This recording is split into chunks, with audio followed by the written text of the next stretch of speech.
Assalamualaikum warahmatullahi wabarakatuh. Alhamdulillahilladzi anzala ala abdihil kitaba wa lam yaj'al lahu iwaja. Assalatu wassalamu ala sayyidina Muhammadin wa ala alihi wa sahbihi ajma'in, amma ba'd. Sahabat pecinta Quran yang dirahmati Allah, setiap muslim mendambakan kedekatan dengan Sang Pencipta, ya. Dan salah satu jalan utamanya melalui kalamnya, yaitu dengan membaca Al-Quran. Tetapi bacaan Al-Quran itu tidak hanya sekedar membaca, gitu ya, tidak hanya sekedar mengejar cepat atau mengejar kuantitas, tetapi membaca Al-Quran itu ada aturannya, gitu ya, harus dengan tartil. Apa itu tartil, gitu ya?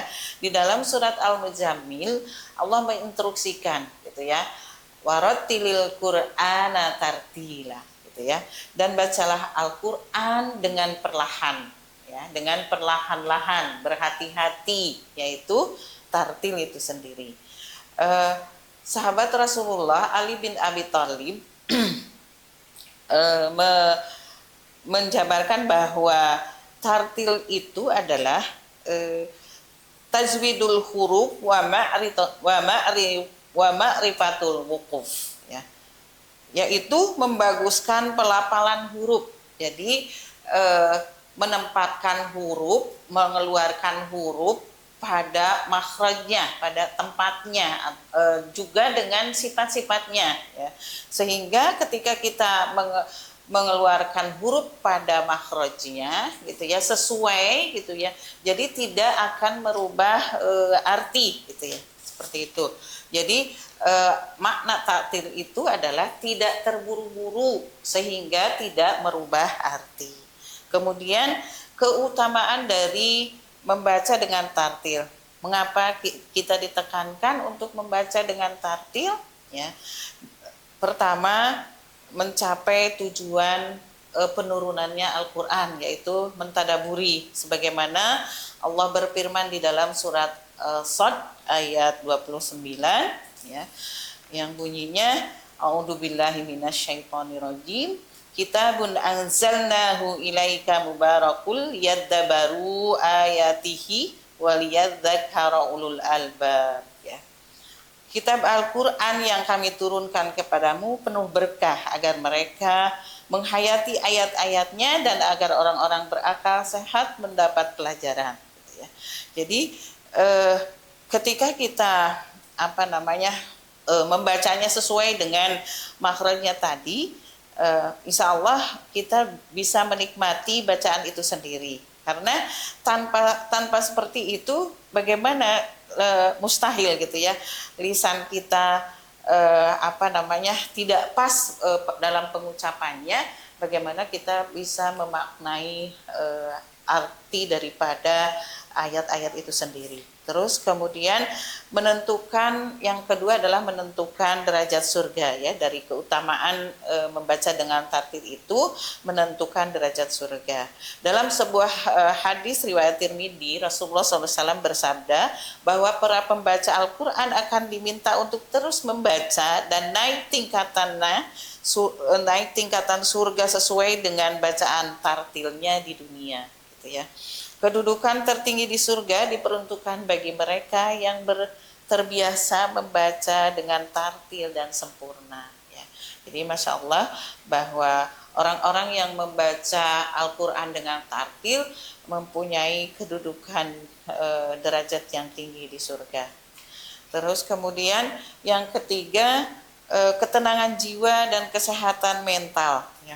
Membaca dengan tenang memberikan efek relaksasi yang mendalam. Berdasarkan artikel di Al-Hikmah, bacaan yang sesuai tajwid membawa keberkahan dan ketentraman batin, sejalan dengan janji Allah bahwa dengan mengingatnya hati akan menjadi tenang. Di dalam surat Ar-Ra'd ayat 28. Kemudian yang keempat, pahala yang luas berkualitas. Meski membaca cepat memberikan banyak pahala secara bilangan huruf. Para ulama seperti Imam As-Suyuti menyatakan bahwa membaca dengan tartil memiliki kadar pahala yang lebih tinggi dan lebih utama karena mengandung unsur penghormatan dan penghayatan. Kemudian bagaimana supaya bacaan kita tartil gitu ya, ada langkah-langkah yang harus kita jalani supaya bacaan kita itu menjadi tartil. Bagi kita yang masih belajar mungkin bisa dengan tahapan-tahapan memperbaiki makhrajnya gitu ya. Jadi kita belajar makhrajul huruf gitu ya, bagaimana mengeluarkan huruf per huruf dari tempatnya dan juga tidak terlepas dari sifat-sifatnya. Yang kedua, mempelajari tajwid dasar. Ya, tajwid dasar itu diantaranya adalah hukum nun, hukum mim, terus kemudian mad, gitu ya, dan yang lain-lain, gitu ya. Terus kemudian yang ketiga, untuk membantu mempercepat belajar kita, karena selain face to face dengan guru, mungkin perlu kita ada sebuah kondisi yang perlu bantuan gitu ya, mungkin dengan murotal gitu ya, mendengarkan murotal, tetapi tidak cukup dengan itu ya. Jadi murotal itu hanya sebagai pendamping saja gitu lah, seperti itu. Baik, hadirin yang dimuliakan Allah, jadikanlah Al-Quran sebagai sahabat sejati. Jangan hanya mengejar banyaknya membaca, tetapi perhatikan huruf-hurufnya gitu ya, supaya bacaan kita tartil ya. Mungkin itu saja. Semoga dengan tartil Al-Quran menjadi pemberi syafaat di yaumil akhir. Wassalamualaikum warahmatullahi wabarakatuh.